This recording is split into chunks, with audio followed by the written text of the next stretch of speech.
नमस्कार, आप देख रहे हैं हल्ला बोल टीवी। मैं हूं दीपक शर्मा और हमारे साथ हैं पटना हाईकोर्ट के वरीय अधिवक्ता डॉक्टर कौशलेंद्र नारायण। इन्होंने 4 पुलिसकर्मियों के खिलाफ, 4 पुलिसकर्मियों नहीं, 4 सीनियर पुलिस ऑफिसर्स के खिलाफ केस दर्ज कराया है मानवाधिकार आयोग में। ये 4 पुलिसकर्मी हैं: चित्रगुप्त नगर एसएचओ रोशनी कुमारी, पटना सदर एएसपी अभिनव कुमार, पूर्वी एसपी परिचय कुमार और एसएसपी कार्तिकेय शर्मा।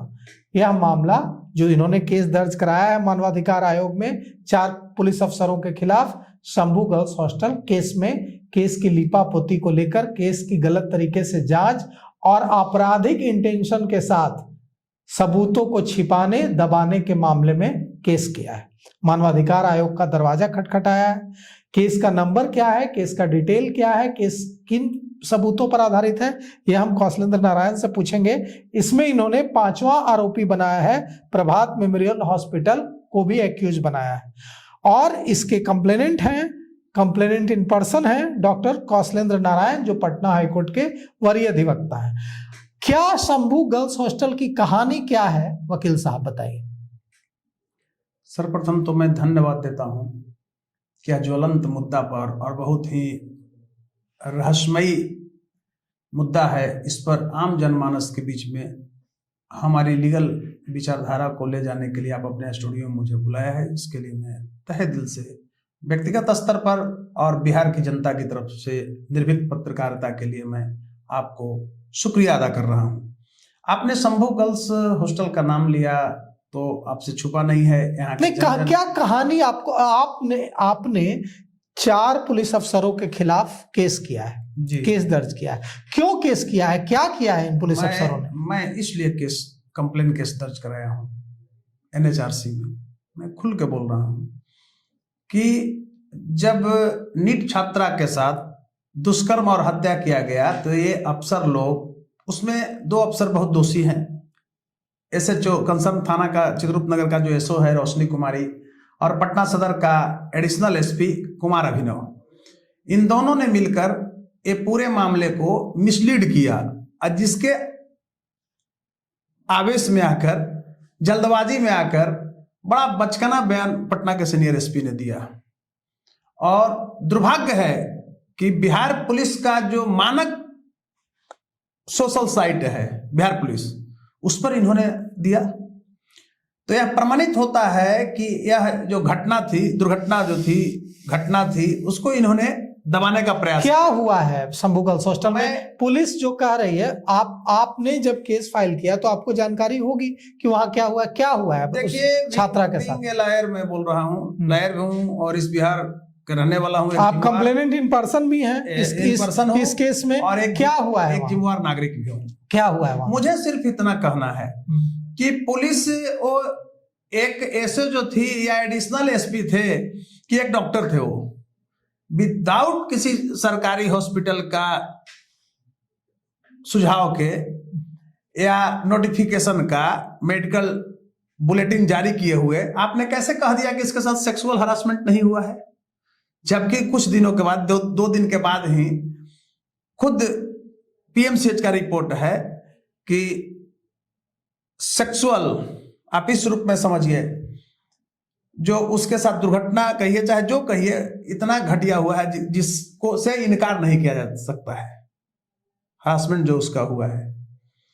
फिर पटना के सीनियर एसपी भी दिए थे। बाद में आनंद फानंद ने पटना के सीनियर एसपी एक बहुत अच्छा कार्य किया कि इसको दिखाया कि इसको हम इनकार नहीं कर सकते हैं, बदले हैं बयान। लेकिन वो रोशनी कुमार, मैं कहता हूं, देखिए कहां पर गलती था और क्यों मैं गया एनएचआरसी में, मानवाधिकार आयोग में। देखिए गलती यहां है कि लड़की को 6 तारीख को ये लोग भर्ती करा दिया है प्रभात मेमोरियल हॉस्पिटल राजेंद्र नगर में। हॉस्पिटल वाला मोटी रकम लेकर, या क्या मिली भगत है कुछ कहा नहीं जा सकता है, इस लड़की को भर्ती लिया है 6 तारीख को, 7 को, 8 को और 9 तारीख तक भर्ती किए हुए रहा। 1 दिन के बाद उसके गार्जियन को फोन करवाता है हॉस्पिटल वाला, जबकि डायरेक्ट नहीं फोन करता है, किसी दोस्त रंजन है या क्या है उनके मोबाइल पर, और बोले हैं कि ऐसी ऐसी घटना है। ये लड़की वाले आते हैं 7 तारीख को, लड़की वाले जब पहुंचते हैं तो हॉस्पिटल वाले कहते हैं कि लड़की से ज्यादा बात नहीं करना है, बहुत सीरियस है। मैं स्पष्ट रूप से कहना चाहता हूं।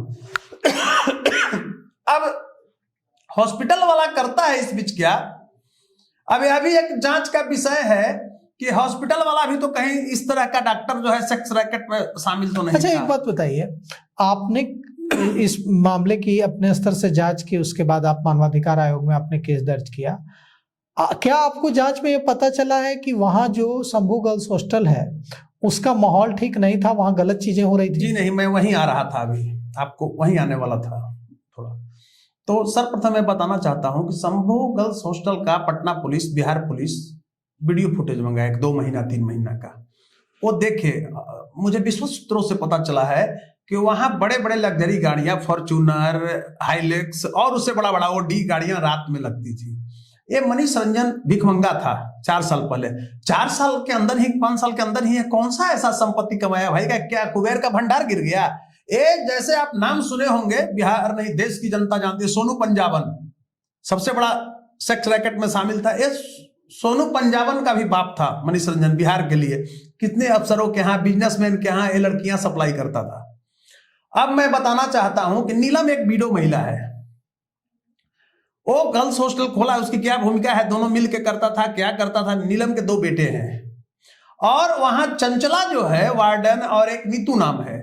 ये दोनों महिलाओं को जब 9 तारीख को FIR हो रहा था तो पुलिस ने बुलाया फोन करके नीलम अग्रवाल को। वो सब मिला हुआ था, चित्रकूट नगर के थाना प्रभारी SHO जो थी रोशनी कुमारी, उसने बुलाया और 10 मिनट मुझको कहा कि जाओ, पैसा लेके छोड़ दिए। आप ये बताइए कि पुलिस का राइट है 24 आवर किसी को डिटेन कर सकती है, पर्याप्त अगर साक्ष्य है। इतना बड़ा कांड था, सब थाना प्रभारी जान रही है। और आप देखेंगे एक केस जो दर्ज किया है, शर्म आना चाहिए, माने पुलिसिंग के लिए धब्बा है कि यूडी केस दर्ज कर दिया। क्या ये सच है कि वहां दूसरे राज्यों से लड़कियां बुला के रखी जाती थी? वही यूडी केस दर्ज किया है। यूडी केस वो दर्ज किया जबकि नेम्ड एक्यूज होना चाहिए था। दूसरी चीज देखेंगे आप कि तब तक वो छूट दे दिया है, 3-4 घंटा साक्ष्य को खत्म कर लिए, रूम को धोवा दिया है वो लड़की का। फिर क्या करता है कि 10:30 बजे रात से 2.5 घंटा तक वीडियो फुटेज को खत्म कर दिया, डिलीट करवा दिया, ऑफ कर दिया है। अब मैं आता हूं शंभू हॉस्टल का, पर शंभू हॉस्टल में पता चला है कि 2nd या 3rd या 4th ऊपर का जो फ्लोर है उस पर बंगाल की लड़कियां मतलब आती थी, रहती थी। अब उसमें ये लोग इधर से उधर करता था, लड़की सप्लाई करता था। मैं कह रहा हूं जस्ट लाइक उसमें गाड़ी से लड़कियां जाती थी, अच्छी लड़कियां जो 1-2 को चली गई इसी तरह, माने जो रहती थी वो क्या जान रही है, नीचे है। और ये जो मनीष था उसका निगाह इस लड़की पर गलत था और पूरी भूमिका मनीष और नीलम और उसके 2 बेटे मिले हुए थे। इस लड़की को मैं जो बता रहा हूं कहीं ना कहीं दूसरे जगह है इस तरह से वो ले जाकर के, चाहे वहां एक ग्रुप मतलब रिलेशन स्थापित किया है। कम उम्र की बच्ची थी, सहन नहीं कर सकी। सबसे बड़ा देखिए इसमें दोषी कौन है इस केस में कि प्रभात मेमोरियल हॉस्पिटल का वह जो डॉक्टर है, हम उसको चंडाल के रूप में कहेंगे, भगवान का दूसरा रूप डॉक्टर को माना जाता है धरती पर, वो चंडाल की भूमिका में आया है। कितना घृणित कार्य है। ऑनरेबल सुप्रीम कोर्ट का डिसीजन है, मेडिकल काउंसिल ऑफ इंडिया जो उसका सब है, अपना जो उसका काउंसिल है, कि किसी भी उस तरह का केस है तो उसके आप वो जो कॉटन को न फेंक सकते हैं, उसका कपड़ा को फेंकने का राइट किसने दिया? वो कपड़ा उसकी निजी संपत्ति होती है, प्राइवेट पार्ट्स का जो कपड़ा होता है, अंडरगारमेंट्स। मैं स्पष्ट रूप से कह रहा हूं लॉयर होने के नाते, उस पर क्योंकि जब रेप हुआ है तो सीमेंट डिस्चार्ज हुआ होगा, तो सीमेंट जो उस पर था DNA को भरपूर मिटाने का प्रयास किया है। शुक्रगुजार है कि मेदांता वाले ने सजेस्ट किया कि ऐसी घटना है। और मैं धन्यवाद देता हूं कि PMCH के डॉक्टरों ने, आज भी डॉक्टर अच्छे हैं, भगवान का रूप है, उन्होंने दूध का दूध और पानी का पानी किया है। मैं एक चीज कहना चाहता हूं, पुलिस क्या कर रही है, क्यों नहीं इसको रिमांड पर ले रही है मनीष को? एक बात बताइए, पुलिस को ये पता चल जाता है कि कौन अपने बर्तन में गंगाजल लेके जा रहा है, कि कौन अपने बर्तन में शराब लेकर जा रहा है। और अगर बीच राजधानी पटना में, अगर आप जैसा कह रहे हैं कि दूसरे राज्यों से, बंगाल से लड़कियां लाकर रखी जा रही और रैकेट चलाया जा रहा था, तो पुलिस को पता नहीं चला इतने दिनों में? लग्जरी गाड़ियां लग रही थी वहां। पुलिस वाला ही करवाता है तो क्या पड़े, रक्षक ही भक्षक है। एक एडिशनल SP और एक SHO का जब इस तरह से बलात्कारियों को बचाने का नजरिया है तो बिहार पुलिस का दामन बचेगा? 9 जनवरी को यह घटना, खासकर 9 जनवरी के केस आया है, हम तो 6 कहेंगे लेकिन हम 9 को मान लिया जाए, डेथ उसी दिन किया है, तो 9 जनवरी को मैं कहना चाहता हूं प्रतिवर्ष बिहार की जनता और देश की जनता धिक्कार, पुलिस धिक्कार दिवस के रूप में इसको मनाए। अरे विनय कुमार जैसा ईमानदार आईपीएस, कुंदन कृष्णन जैसे ईमानदार आईपीएस और पटना का सीनियर एसपी जैसा ईमानदार, कार्तिकेय शर्मा जैसा ईमानदार व्यक्ति को इन लोगों ने मिसलीड किया और इस तरह का एक घटना हो रहा है। लेकिन मुझे आशा है, परिजनों ने आरोप लगाया है कि माता पिता और मामा ने कि एसआईटी आ रही है जहानाबाद, हमारे गांव में रह रही है और हमें ही कटघरे में खड़ा कर रही है, कह रही है कि आप ही बताइए कि भाई से क्या रिलेशन था, मेरा भाई से क्या रिलेशन था, हम ही पर आरोप लगाया। मैं एक चीज कहना चाहता हूं, जिस तरह से एसआईटी वालों ने अपनी संदिग्ध भूमिका को आम जनमानस के बीच में ले गया है। एसआईटी का गठन हुआ था एडिशनल एसपी और एसओ के खिलाफ चित्रकूट नगर और कांड का उद्भेदन के लिए। जब एसआईटी गई है 2 दिन, दोनों दिन वो घूम रहे हैं लोग, एसएचओ घूम रही है और ये घूम रहे हैं। मेरा मांग है कि अगर ये दूध का दूध और पानी का पानी करना है तो सर्वप्रथम चित्रकूट नगर के थाना प्रभारी और एडिशनल एसपी जो सदर है अभिनव, और वो प्रभात मेमोरियल हॉस्पिटल जो है उसके डॉक्टर जो है सतीश और राक्षस, आज के डेट में मैं मानूंगा, जो साक्ष्य को मिटा दिया, उसके कपड़े को गायब कर दिया, तो उसके ऊपर एफआईआर दर्ज कर गिरफ्तार किया जाए। एक चीज और कहूंगा, ये लोग तो बॉडी को डिस्पोजल करवा दिया था पुलिस। बताइए, हमारे निरीह बच्चे जो बहन की रक्षा के लिए, बेटियों की रक्षा के लिए सड़कों पर आए थे, ये अभिव्यक्ति है लोगों का। आप हमारे बिहार की बेटी को डिस्टर्ब करोगे तो हम क्या करेंगे? मेरे पास क्या उपाय है? सड़क पर आएंगे। जिस तरह से डंडों से मारा है, 150 स्टूडेंट पर करीब इन्होंने एफआईआर किया, 16 को नेम्ड एक्यूज बनाया है। क्या डराना चाहती थी ना कि बलात्कार को पुलिस लाठी के बल पर दबाना चाह रही थी, बलात्कारियों के पक्ष में खड़ा होकर के। उन नौजवानों को क्या होगा जिन पर एफआईआर हुआ है, और बिहार पुलिस उस एफआईआर को वापस ले, मेरा यह भी मांग है। और एसआईटी का जब गठन हुआ और एसआईटी का भी भूमिका मुझे संदिग्ध लगा कि अरे ये तो उलट पुलट करेगा, तब मैंने एक मानवाधिकार आयोग में कंप्लेन केस दर्ज कराया इन पुलिसकर्मियों पर। अभी मैं ऑनरेबल फाइलिंग, मेरा ड्राफ्टिंग हो गया, अब फाइल होगा ऑनरेबल पटना। क्या नंबर है केस का? मानवाधिकार में है 147/N/2026 NHRC में, केंद्रीय मानवाधिकार नई दिल्ली में आ गया है उसका डायरी नंबर। और मैं बता रहा हूं, इस मामले में केस दर्ज होने के बाद क्या होता है, क्या होगा? वो 2 दिन में एक्शन टेकन रिपोर्ट डीजीपी से मांगा जाएगा। अब देखिए क्या होता है, तो अब आ जाएगा, हो सकता है परसों तक केस ये हो जाए। मानवाधिकार आयोग डीजीपी से रिपोर्ट तलब करेगा, और एक एसएसपी से भी करेगा, एक जांच का आरोपी भी चलेगा। दूसरी चीज, मैं कभी कभी देखिए केसेस में कोर्ट भी कहती है कि मानवाधिकार में आप क्यों नहीं गए। लॉयर हैं, ऐसे केस देखते हैं तो जज साहब का भी रहता है कि आप मानवाधिकार में क्यों नहीं गए थे। तो मैंने एक प्लेटफॉर्म अख्तियार किया है, ऑनरेबल पटना हाई कोर्ट में जाऊंगा। देखिए, मैं सुप्रीम कोर्ट में आर्टिकल 32 के तहत जाता, लेकिन नहीं मेंटेनेबल होता है। मेंटेनेबल होगा, रेमेडी तो पटना बिहार का है, तो in the judicature of Patna high court, Bihar पूरा उन्हीं के अंडर में आता है। ऑनरेबल पटना हाई कोर्ट के अंदर, पटना हाई कोर्ट में भी मैं दायर करने जा रहा हूं। मेरा मांग है, एक आईएएस की भी बेटी होती है, एक डॉक्टर की भी बेटी है, एक पुलिसकर्मी की भी बेटी है, आईपीएस की भी बेटी है, एक वकील की भी बेटी है, एक पत्रकार की भी बेटी है, एक मजदूर की भी बेटी है, सबकी बेटी है।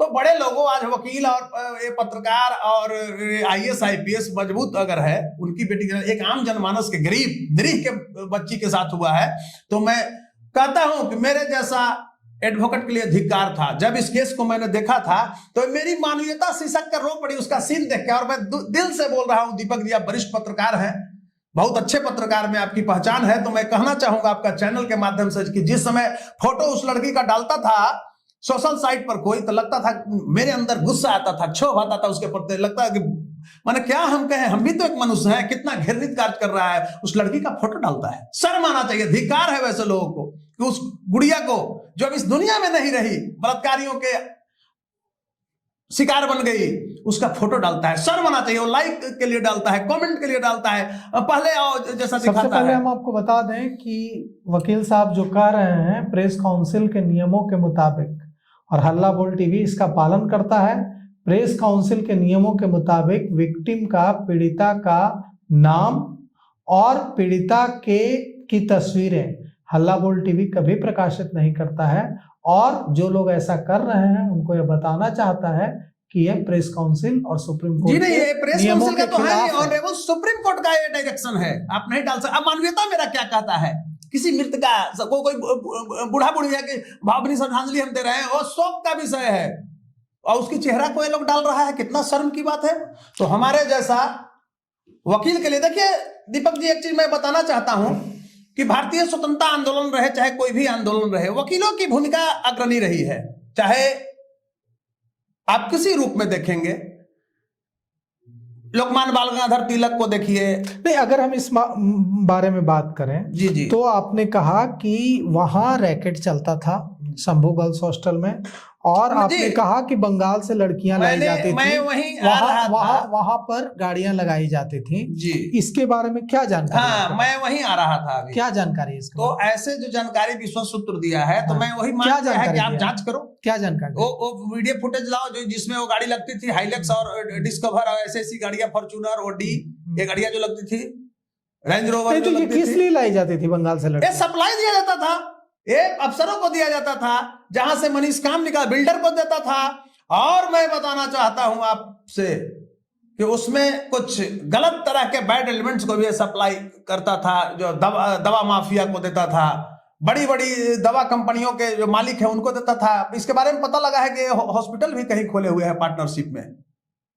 तो वो जो सिंडिकेट है इस तरह का, जो हमारी बेटी बहनों की इज्जत को रौंदता है, बिहार की बेटियों की इज्जत को रौंदता है, ये बताइए, मैं खुल के कह रहा हूं। बलात्कारी घर में जाले रहता है, वो किसी के यहाँ जाएगा तो माँ बहन बेटी पर नजर बुरा रखेगा। बलात्कारी किसी जाति धर्म का नहीं होता है, अपराधी किसी जाति धर्म का नहीं होता है, कोई भी गलत व्यक्ति वो अपने जात और धर्म के बीच का नहीं होता है, वो समाज के लिए कलंक है। तो एक भूमिका है हर एक जिम्मेवार नागरिक का बिहार का, उसमें मैं भी एक हूं। एक वकील से हट के अगर सोचिएगा तो मैं एक जिम्मेवार नागरिक हूं। तो जिम्मेवार नागरिक के हैसियत से मुझे गलत का विद्रोह करना लाजमी था। और मैं एक चीज और कहना चाहता हूं, एक कहावत है उस रूप में मैं दर्शा रहा हूं कि जिंदगी जीना है तो हालातों से डरना कैसा, और जंग जब लाजिम होता है तो लश्कर नहीं देखा जाता है। कितना बड़ा बलात्कारी है, चोर चुहाड़ है, पकड़मार है, तो मैंने बगावत किया है और मेरा यही मांग है और मुझे विश्वास है। बताइए, हमारे देश के इतने सम्मानित प्रधानमंत्री माननीय नरेंद्र भाई मोदी जी को ये लोग बदनाम कर रहा है, बेटी बचाओ बेटी अभियान को कलंकित कर रहा है, बिहार में जो सुशासन उसको कलंकित, ये अफसर दो अफसर कर दिया किरकिरी। तो ऐसे अफसरों को जेल जाना लाजमी है। ऐसा अफसर अगर जेल जाता है, 2 SHO और एडिशनल SP अभिनव जैसा और रोशनी कुमारी जैसा, तो पुलिस की भी छवि सुधरेगी, आम जनमानस में भी विश्वास बनेगा। और ऐसे बेटी बहनों का जो जिस तरह से, अरे ये अंग्रेज और मुगलिया पीरियड को भी बर्बाद कर दिया है। तो देखिए, मानवाधिकार आयोग में केस दर्ज करवाया है इन्होंने 4 पुलिसकर्मियों के खिलाफ। चित्रगुप्त नगर SHO रोशनी कुमारी, पटना सदर SP अभिनव कुमार, पूर्वी SP परिचय कुमार और SSP कार्तिकेय शर्मा, और 5वां एक्यूज बनाया है प्रभात मेमोरियल हॉस्पिटल को। अब इस मामले में, जैसा कि वकील साहब ने बताया, कि इस मामले में अब रिपोर्ट तलब की जाएगी बिहार पुलिस से और एक्शन टेकन रिपोर्ट मांगी जाएगी कि इस मामले में क्या कार्रवाई की गई है। और देखिए, हम सब मिलकर, बिहार का समाज मिलकर इस बेटी को इंसाफ दिला पाता है या नहीं दिला पाता है। इसमें वकील डॉक्टर कौशलेंद्र नारायण जो लड़ाई लड़ रहे हैं, अगर इसमें इंसाफ मिलता है इस छात्रा को, तो इसमें इनकी बड़ी भूमिका होगी। तो फिलहाल इस पेशकश में इतना ही। आगे की खबरों के लिए देखते रहिए हल्ला बोल टीवी। शुक्रिया।